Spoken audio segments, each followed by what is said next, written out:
Frozen fountains, blurry birds, not the effect you're looking for? Well, we're going to talk about how to solve that today.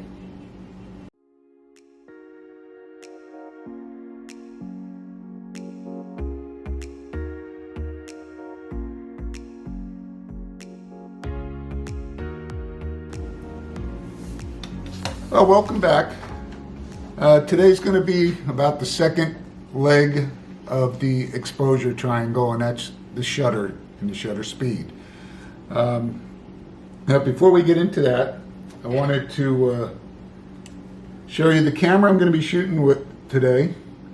I picked up a new used camera. I visited KEH.com, made the mistake of going there just to look around, and found a deal on this 5 DSR that I just could not pass up. It was just a fabulous deal. It's basically a 5D Mark III with an upgraded sensor. It's a 50 megapixel sensor. This is about 7 or 8 years newer than my 1DS, and it's in considerably better shape. This one it's almost like new. I mean, I can't find anything wrong with it. It's got some features that are a little better than the 1DS. It's got a wider ISO range.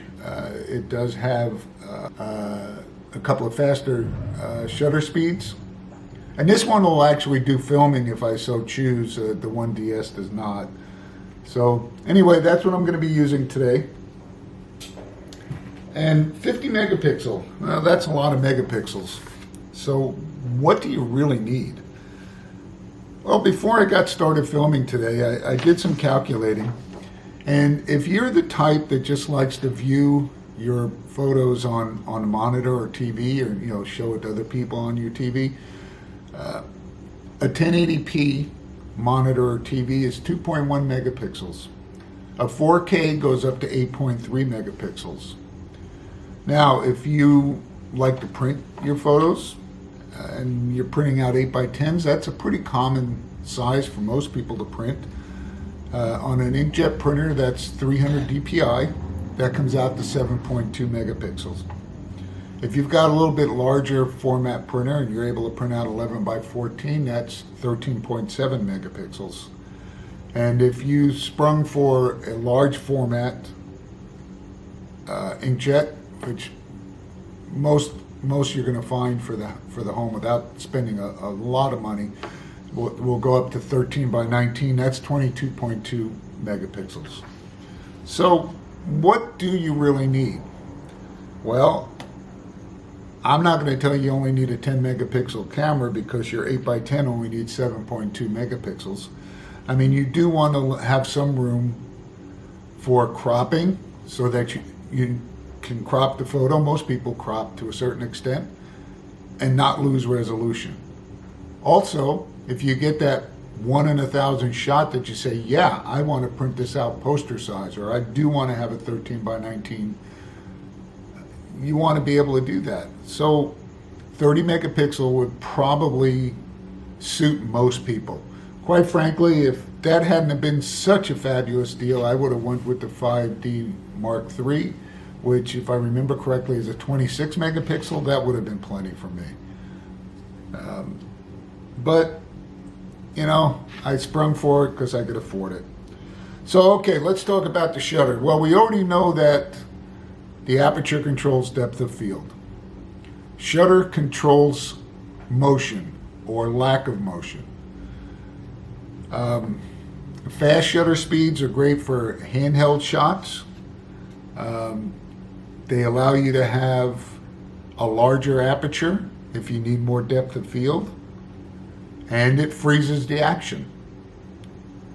Slower shutter speed, if you're tripod mounted and you're looking to get some motion, or you're just in a darker environment where you need to let a little bit more light in, it allows you to have a smaller aperture if you want to get a good depth of field.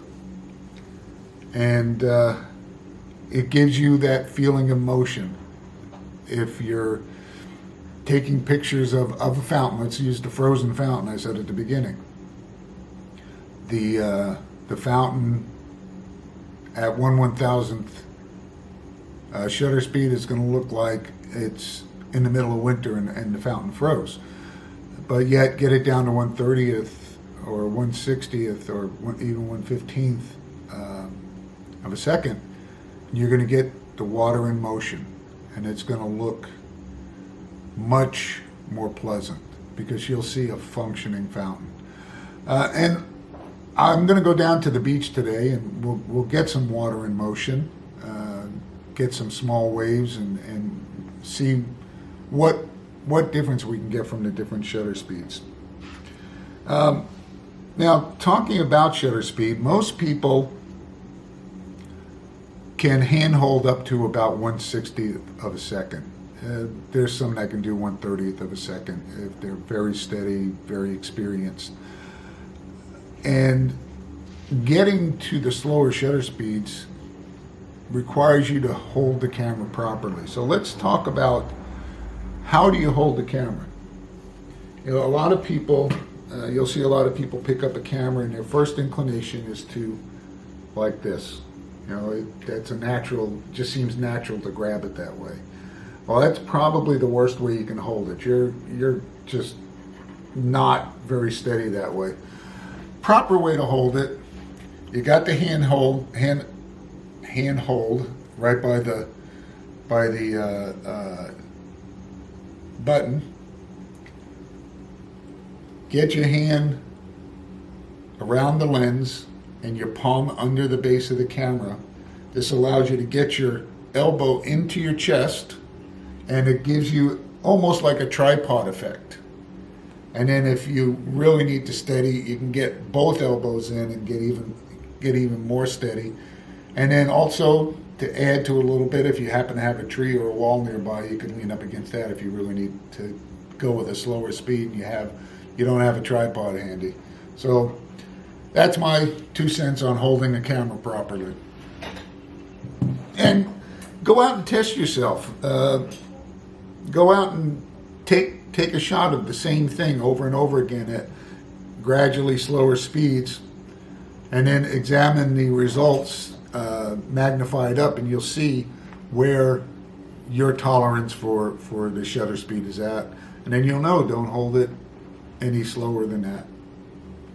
So that's about all really there is to talk about. So let's go out and do some shooting. I'm going to pack stuff up, head to the beach, and I'll see you there. All right, I'm down at Newport Beach underneath the Balboa Pier. And I thought this was a good place to get some moving water. As you can see, we got some nice small waves coming in. So what I'm going to do, I'm going to start at 1/1000th of a second, and I'm going to move up one stop at a time to slower and slower speeds until we see where the optimum speed is. Now remember, you don't want to go too slow because then it gets kind of muddy and there's too much motion. So let's take a few and see what it looks like.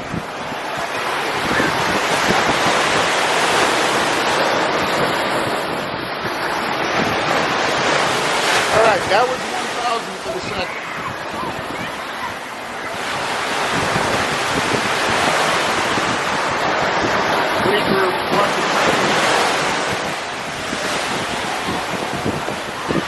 I want to wait for a decent wave to come in before I shoot this one.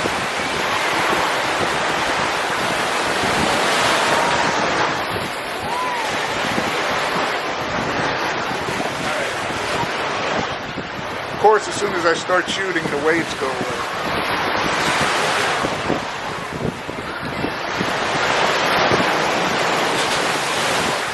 All right, that was 1/500.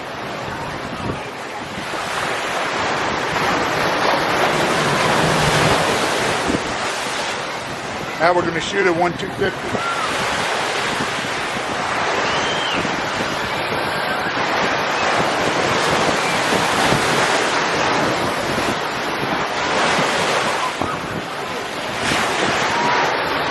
Now we'll be at 1/1.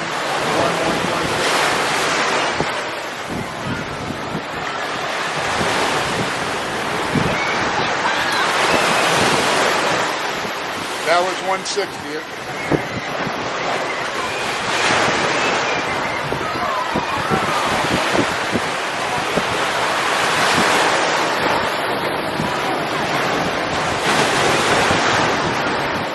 Now, doesn't it figure right before I started filming, the waves were really coming in. All right, 1/15th on this one.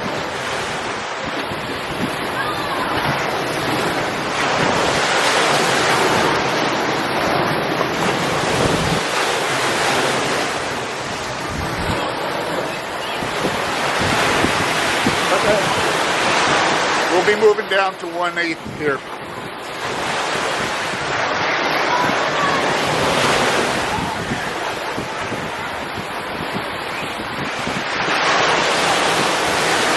And it's complaining right now that I'm a little bit overexposed, so this one may not look too good, but this is going to be a quarter of a second. I think we'll make this the last one.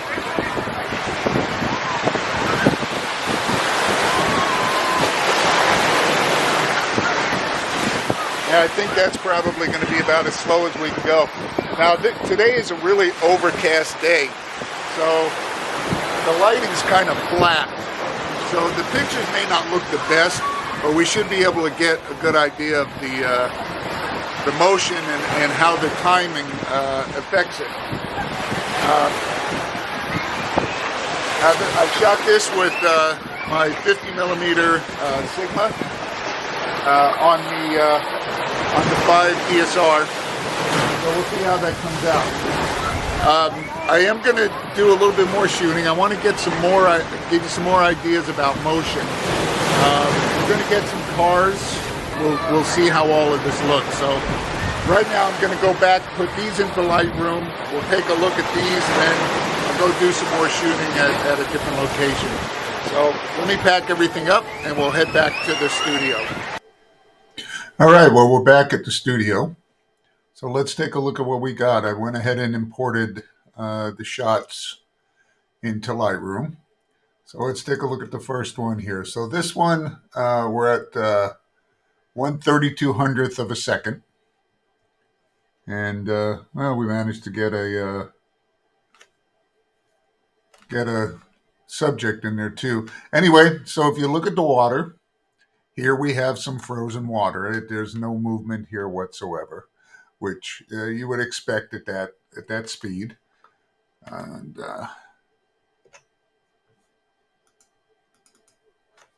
right, so here we're at 1/1000th of a second at f2.8, and still no movement. I mean, if you look over here, you can see the little spray right here is just frozen in space. So also what you would expect at that speed of a shutter. 1/500th. And I don't know, to me that still looks frozen. There might be a slight bit of movement over here. Let's zoom in a little bit, take a look. Nope, it's still frozen. Want to get to the ones where we're starting to see some motion.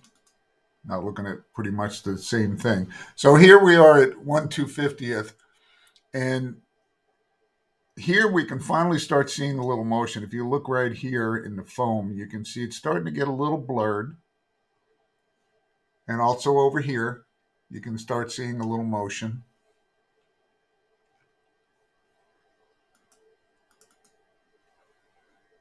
One 1/25th, definitely some motion here. If you look over here in the foam, you can see the water starting to blur a little bit.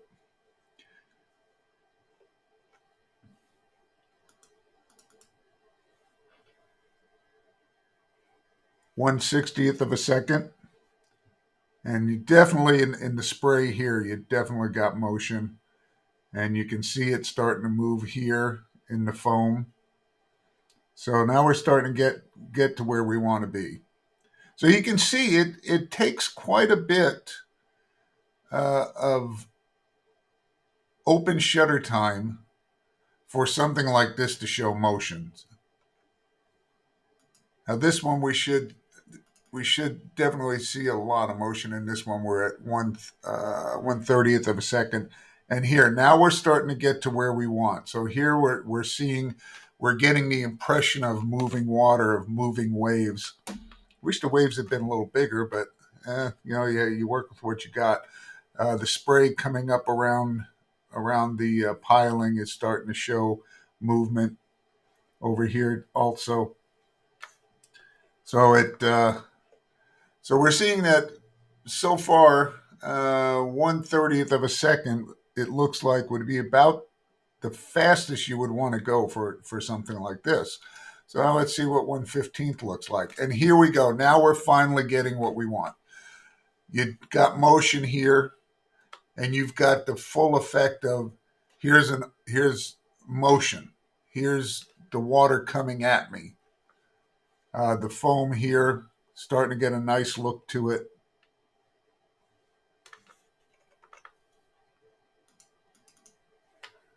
And here we are at 1/8 of a second.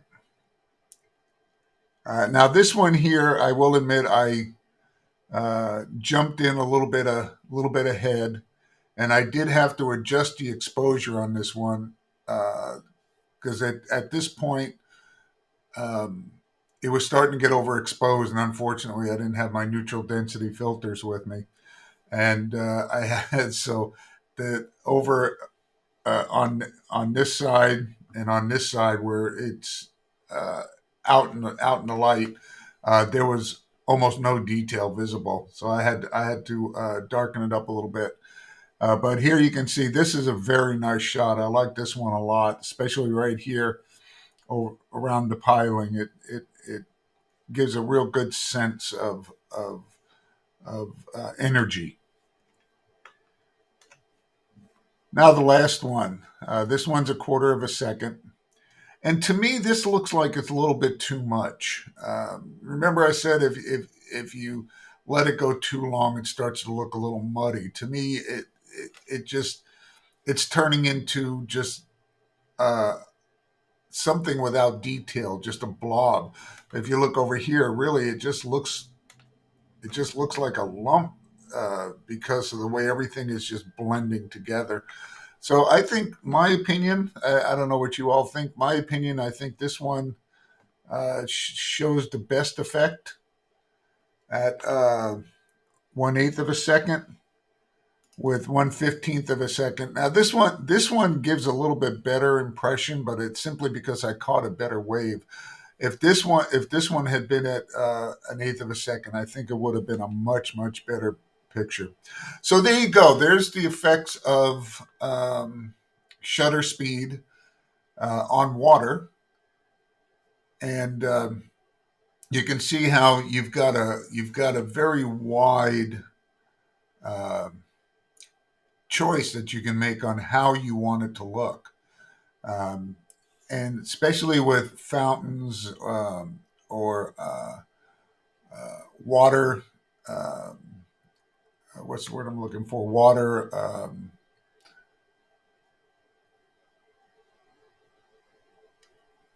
shows, things like that.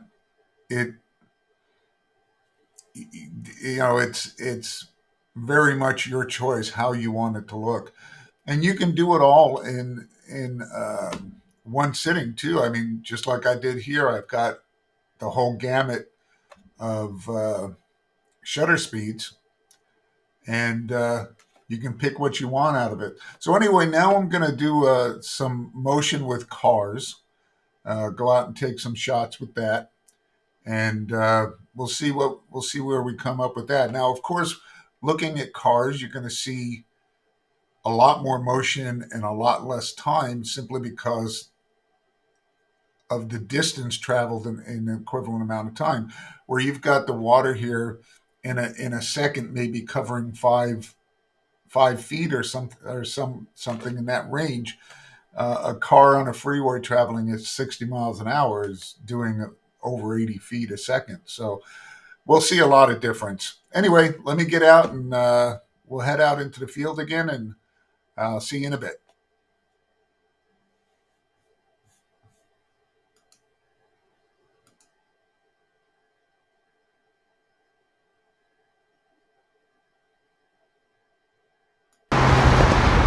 Alright, well, I'm back out here in the Inland Empire later in the day. Turned out to be quite a warm day out here today, so I had to wait for it to cool off a little bit, at least get below 90 degrees. Sitting next to a freeway. We're going to do some motion shots here. I'm going to start off at 1,000th of a second again. And at 60 miles an hour, at 1/1000th of a second, a car's gonna move. Well, it does 88 feet in 1 second, roughly. So in 1/1000th of a second, it's gonna move 0.088 feet, which works out to about an inch. So I don't think we're gonna see much at 1/1000th of a second, but we'll slowly work our way down and see how it works out. And by the way, I did remember my neutral density filters this time, so we'll be able to get some proper exposure. And excuse me, I'm losing my voice a little bit.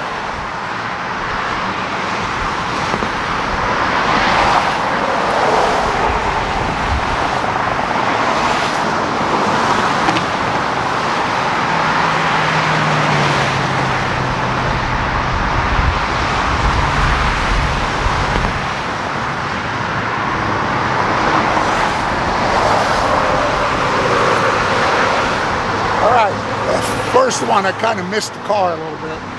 So now let's go down to 1/500. We'll see how that works out. So now we're looking at moving 0.8 feet, which that should be,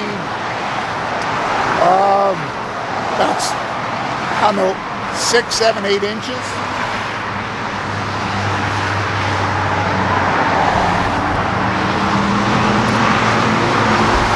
Alright, got that one.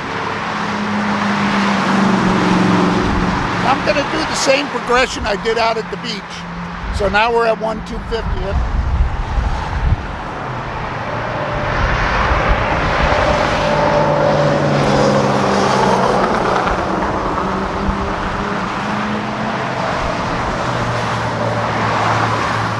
One 1/25th.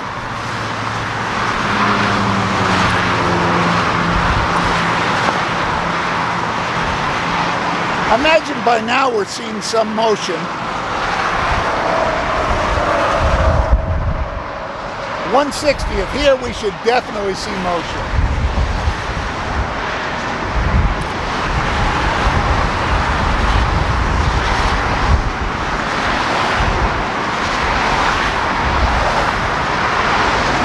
Now we're at 1/30th.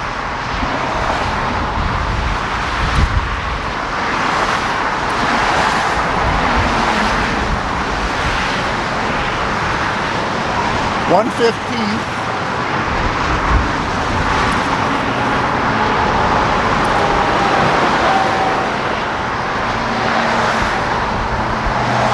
It's a little hard sometimes to time these shots right.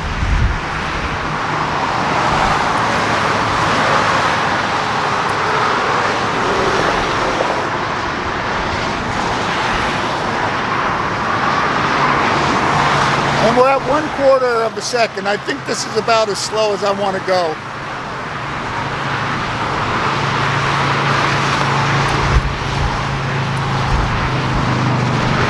Okay, so that's stationary. Now there's another way that we can show motion, and that is to track the car as it goes. So I'm going to go ahead and leave it at 1/4 of a second and take a shot and try to track it. Now, I'm a little out of practice doing this, so hopefully it'll come out okay. I'm going to take 3 or 4 of them, so I can hope at least one of them comes out decent.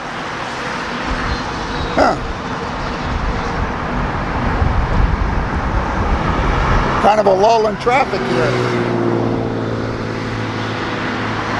All right, here we go.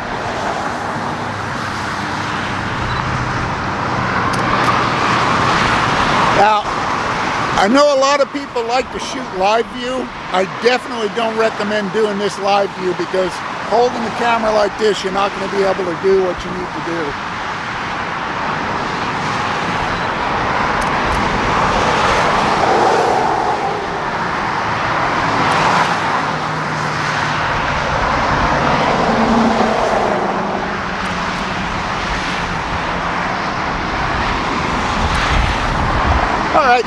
I think that should probably do it. So that's two ways with moving objects, whether it's a runner or a bicycle or, like here, a car. That's two ways you can exhibit or display motion. So let's go ahead and head back, and we'll throw these in Lightroom and see how they came out. Hopefully this one with me panning, hopefully I got at least one. I took about 8 shots, so hopefully one of them will come out decent. So I'm going to head back, and I'll see you in a little bit. All right, we're back in the studio one more time, back from shooting the freeway shots. As you can see, I've already got the shots into Lightroom. Now, I will admit I went ahead and adjusted the exposure on all of these. One thing that didn't show up in the preview on the camera, I didn't realize was happening, is my neutral density filter, which I had on a step-down ring, was actually too small for that lens, and it cut off the edges. However, I did get the effects I wanted, but I promise you I'm going to reshoot this one so we get some excellent shots out of this. Unfortunately, right now I've got something going on at the house that's keeping me rather close to the house, so I had to run out and shoot this real quick. But let's go through this anyway, and then in the not too distant future, I'll redo this one particular segment of the video and repost it. So here we are at 1/1000th of a second. Now, you may notice that these shots are not perfectly focused. I was doing this from the bed of my pickup truck because while you can't see it right down in the front here, there was a fence, and I needed to get up off the ground to get the fence out of the shot. So the bed of the truck was bouncing. So some of these shots are a little bit soft focus. That's why. So anyway, here we are at 1/1000th of a second, and as you can see, no movement. It looks like the car and the truck are just parked there.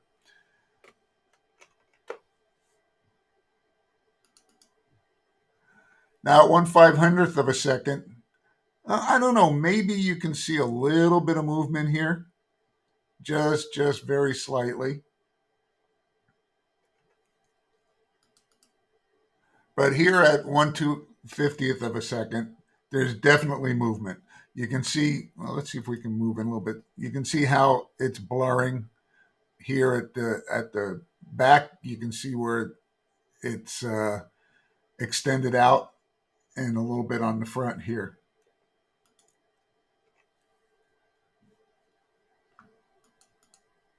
And now at 1/25th, definitely got movement. It's very apparent. You don't get the sense yet of how fast the cars are going, but you know they're moving. 1/60th of a second, now we're starting to get a little bit of a sense of the car is moving quickly. And here, this to me, I think at 1/30th of a second, I think this shows a good amount of movement, gives you a good impression of a car rapidly moving down the road. Now, if you see as we go along, now we're getting slower and slower, it starts getting to the point where it's too much. And I think at this point, at 1/30th of a second, it's already starting to get to be a little bit too much. You know, this one here, not so much. I think it's because I got this one right in front of me, so it actually showed a little bit more motion. But here at 1/15th, definitely, at least for my taste, this is too much. You can't even tell what this red car is here in front of you. Obviously, we know this is a semi, but you couldn't even tell what this is here. 1/8 of a second, you don't even know what that is. It could be a rocket going by for all you know. 1/4 of a second. Now I've got two shots here at 1/4 of a second. I think they both show the extremes. Here, all you got is a little blotch of color. For all you know, from the way that looks, that could be some red paint that somebody spilled on the road there that just kind of spread out very, very thinly. No telling that that's a car. And there was actually some cars on the other side. You can't even tell they're there. And now the second one at a quarter of a second, you can't even tell there's anything there. If it wasn't for this little stripe right here, which I'm assuming must be a little bit of chrome that was on the car, you wouldn't even know that there was a car in this picture. So you can see you get to the point where it's just too much. So in my opinion, I think the 1/30th of a second is about as slow as you should go. 1/60th, it's probably a little bit too fast. It doesn't give that impression of speed. So overall, I'm going to go with this and say this probably shows the best impression of speed. So there you go. There's a different perspective on motion from shutter speed, and we'll head back out into the studio and do some closing comments, and I'll see you in a little bit.